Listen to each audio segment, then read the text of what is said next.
3/4 length sleeve की drafting बनाएंगे, जिसके लिए स्लीव का ये आर्म होल शेप मैंने पहले ही बनाया हुआ है। केवल लंबाई यहाँ पर लेनी है, ये फोल्ड है तो 0 से 1 जो हमारी स्लीव की लंबाई, जनरली 3/4 लेंथ की लंबाई जो है 15 इंचेस, 16 इंचेस या 17 इंचेस आप अपनी चॉइस के अनुसार ले सकते हैं। तो वहाँ पर हम स्लीव की लंबाई का नाप लगाएंगे। यहाँ पर 3/4 लेंथ स्लीव की लंबाई 16 इंच लगाई है और 1 इंच नीचे फोल्ड करके सिलने के लिए लगाया है। कभी कभी हम फोल्डिंग में ज़्यादा या कम ले लेते हैं तो हमारा नाप थोड़ा सही नहीं आता है, इसके लिए 1 इंच ले लेंगे नीचे फोल्ड के लिए। यहाँ पर 3/4 लेंथ 0 to 1 स्लीव की लंबाई प्लस 1 इंच फोल्ड के लिए, इसी तरह से 0 to 2 स्लीव की विड्थ है, चौड़ाई है, और 0 to 1 जितना है उतना ही 2 to 3 है, जितना 0 to 2 है उतना ही 1 to 3 है। और इधर हमने आर्म होल शेप ड्रॉ कर ली है। ये मीडियम लेंथ स्लीव की तरह ही स्लीव की आर्म होल शेप ड्रॉ करेंगे। 0 to 4 जितना है 2 to 9 भी उतना ही है, और आर्म होल शेप के सारे मेज़रमेंट वैसे ही है। ये मेज़रमेंट हमने ड्रॉ किया हुआ है। 3/4 लेंथ स्लीव के लिए हमें एक एल्बो मेज़रमेंट की ज़रूरत पड़ेगी। तो सबसे पहले हम पॉइंट लगाएंगे, ये जो 2 to 9 है उतना ही हम पॉइंट लगाएंगे ऊपर फोल्ड के ऊपर। ये 4 इंच है, 2 to 9 4 इंच है, 4 इंच है, तो ये भी 4 इंच का एक मार्क लगाएंगे और ये पॉइंट होगा 10, और 9 और 10 को जोड़ करके एक स्ट्रेट लाइन ड्रॉ करेंगे।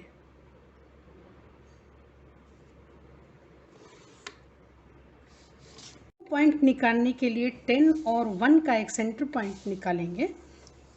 तो इस तरह से ये मेज़र करके इसका एक सेंटर पॉइंट बनाएंगे।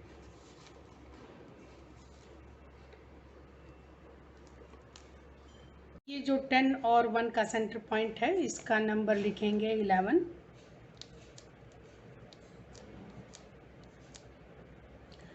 ये हमारा अब यहाँ से 11 to 12 हमें एल्बो मेज़रमेंट लेना है। एल्बो मेज़रमेंट अगर 11 इंचेस है तो 5.5 आधा हो जाएगा, और इसमें हमें 1 इंच ढीला छोड़ना चाहिए और एक आधा इंच सिलाई के लिए लेना चाहिए, तो केवल 7 इंच चाहिए होगा। इस तरह से 7 इंच का एक मेज़रमेंट लगाएंगे। ये पॉइंट होगा 12। 3/4 लेंथ का जो बॉटम होता है वो ढीला ही होता है, तो इसलिए इसमें यहाँ ये लूज़ रहने के कारण हम जितना एल्बो मेज़रमेंट लेते हैं उससे 1 इंच कम का निशान लगा लेंगे। तो हमारा 11 to 12 7 इंच है, यहाँ पर हम एक 6 इंच का निशान लगा देंगे। ये बिल्कुल अच्छी तरह लूज़ आएगा। ये 13 इंचेस लगा दिया। अब ये 13, 12 और 9 को ज्वाइन करेंगे। अब 13, 12 और 9 को ज्वाइन करेंगे।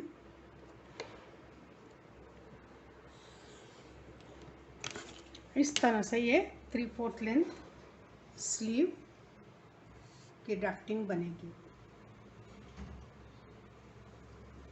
लेंथ की कटिंग पॉइंट होगी 1 से शुरू करेंगे, 1, 13, 12, 9 और बैक आर्म होल के साथ कट करेंगे, और फोल्ड ओपन करने के बाद front arm hole shape cut करेंगे।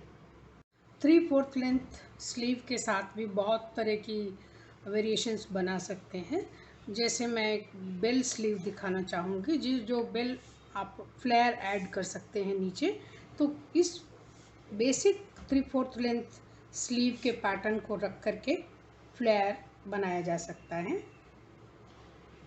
फ्लेयर या बेल स्लीव बनाने के लिए पहले हम बेसिक पैटर्न 3/4 स्लीव को रख के इसकी एक आउटलाइन ड्रॉ कर लेंगे पेपर पे।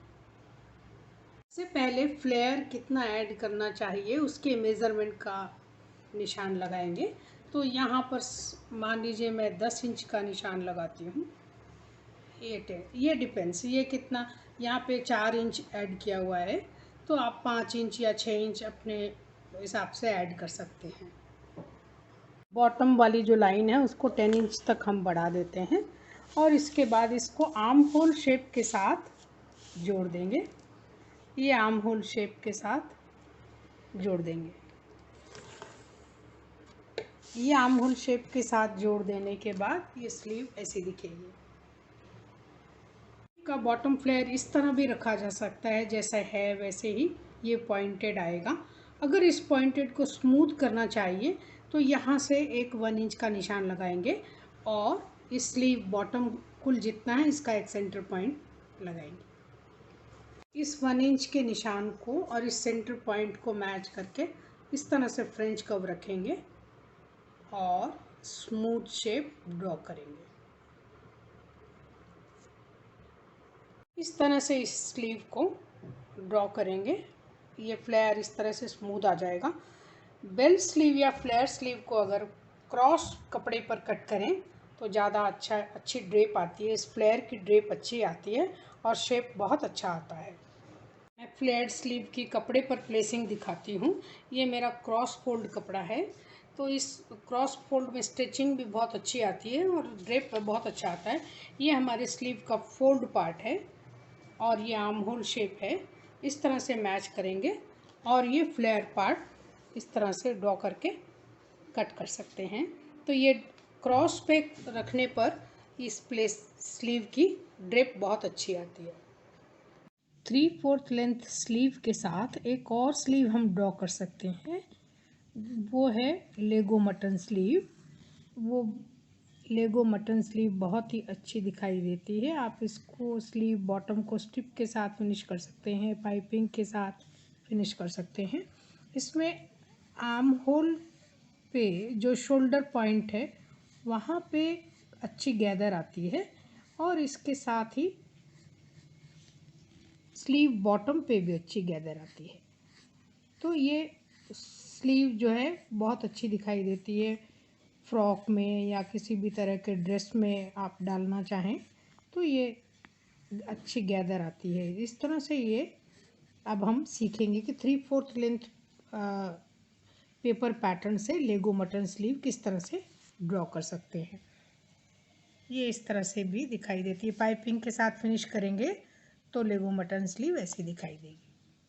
स्लीव के इस भाग में हमने 4 इंच लगाया है फोल्ड पे, इसका आधा यहाँ पर लगाएंगे और शेप बनाने के लिए, ये गैदर के लिए शेप होगा, ये 2 इंच का एक निशान लगाएंगे। शेप हम 9 से 7 तक ही ड्रॉ करेंगे। इसके बाद फ्रेंच कर्व को रख के यहाँ पे एक शेप लगाएंगे। तो ये फ्रेंच कर्व इस तरह से रखेंगे और दोनों पॉइंट को मैच करके शेप ड्रॉ करेंगे। तो इस तरह से रखेंगे और लेगो मटन स्लीव के लिए ये शेप ड्रॉ करेंगे। ये ड्रॉ हो जाने के बाद इस पॉइंट को आप थोड़ा सा स्मूथ शेप दे दें और ये इस तरह से आर्म होल शेप लेगो मटन स्लीव के लिए ड्रॉ करेंगे। में स्लीव बॉटम में भी अच्छा गैदर आता है यहाँ फोल्ड के ऊपर, तो जितना आपका यहाँ पर 10 to 9 है इसको स्ट्रेट भी कट कर सकते हैं। पूरा ये पार्ट गैदर के लिए आ जाएगा। तो इस और गैदर एडजस्ट कर लेने के बाद आप स्लीव बॉटम अपने हिसाब से रख सकते हैं। तो ये जो हमारे पास 2 to 9, 9 to 10 है, उतना ही आप स्लीव बॉटम मेज़रमेंट रख सकते हैं। स्लीव बॉटम मेज़रमेंट हमने उतना ही रख लिया है जितना 9 to 10 है। उसके बाद ये लेगो मटन स्लीव ऐसी दिखाई देगी। मटन स्लीव में ये पार्ट जो हमने 7 से ये लिया, यहाँ पर गैदर हम स्टिच करते हैं और एडजस्ट करते हैं। स्लीव्स की जो फिनिशिंग है वो आने वाले वीडियो में दिखाएंगे। 3/4 स्लीव के पैटर्न को रख के हम फुल लेंथ स्लीव भी बना सकते हैं। तो यहाँ पर हमने ये रख के आउटलाइन ड्रॉ कर दी है आर्म होल की, और लंबाई जो है रिस्ट तक, कलाई तक लंबाई ज़्यादा 21 22 डिपेंड्स। तो यहाँ पर मेरे पास 21 इंचेस की लंबाई है फुल लेंथ की, और एक हाफ इंच हमने स्लीव बॉटम फोल्ड करने के लिए रखा हुआ है। फुल लेंथ स्लीव के साथ भी हम बेल स्लीव या फ्लैट स्लीव या बहुत तरीके की फिनिशिंग दे सकते हैं, बना सकते हैं।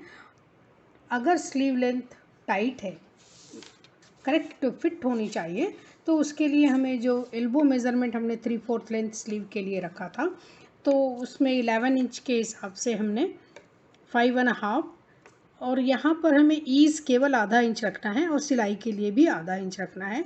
तो कुल 6.5 इंच का निशान लगाएंगे, और ये पॉइंट होगा 11 है तो ये पॉइंट 12 है।